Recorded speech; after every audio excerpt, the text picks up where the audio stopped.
Fermirët që kanë aplikuar për skemën e investimeve në bujqësi do të kenë afat deri më datën 27 shkurt 2026 për të dorëzuar dokumentacionin plotësues të dosjes së tyre. Përmes një udhëzimi të përbashkët të Ministrisë së Bujqësisë dhe Ministrisë së Financave, qeveria ka vendosur këtë datë si afat përfundimtar, ndërsa udhëzimi më parashëm lejonte një hapësirë për 60 ditësh pas përfundimit të aplikimit. Po ashtu në udhëzim përcaktohet se dorëzimi i dokumentave përtej datës 27 shkurt 2026 do të skualifikojë aplikantët dhe në këtë pikë përjashtohet vetëm dokumenti i lejes së ndërtimit apo miratimit të njoftimit të punimeve apo kontratës së lidhur me Ministrinë e Bujqësisë për zhvillimin e aktivitetit të akuakulturës për masën 17 e cila duhet të paraqitet para lidhjes së kontratës.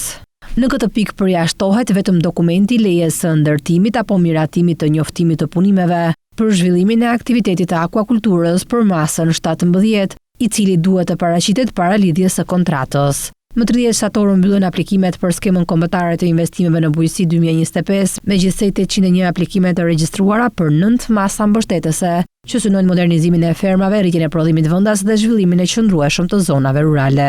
Konkretisht, financimi më i lartë do të jepet për ndërtimin e serave diellore të reja për perime, lule shtrydhe dhe rrush tavoline, përfshirë dhe instalimin e sistemit të ujitjes me sipërfaqe minimale 0.2 hektar dhe sipërfaqe maksimale 2 hektar. Për këtë vas, financimi nis nga 40.000 euro për hektar për lule shtrydhet deri në 150.000 euro për hektar për serat e prodhimit të perimeve, apo 50% të vlerës totale të faturave tatimore. Për investime në mbjelljet e reja të pemëve frutore, ullinjve, agrumeve dhe vreshtave, financimi bëhet për sipërfaqe jo më pak se 0.5 hektar dhe jo më shumë se 10 hektar, dhe masa e përfitimit arrin deri në 8.000 euro për hektar. Rrjeta për mbrojtjen e prodhimit nga breshëri në bloqet ekzistuese me pemë frutore, agrume dhe vreshta, masa e përfitimit arrin deri në 15.000 euro për hektar. Financimi bëhet për sipërfaqe jo më pak se 1 hektar dhe jo më shumë se 5 hektar. Për sistemet e ujitjes me pika në pemtore, ullishte, agrume dhe vreshta ekzistues, financimi arrin deri në 2.500 euro për hektar. Për ndërtimin e ambienteve të reja për mbështetimin e kafshëve dhe stabilimenteve për rritjen e shpendave,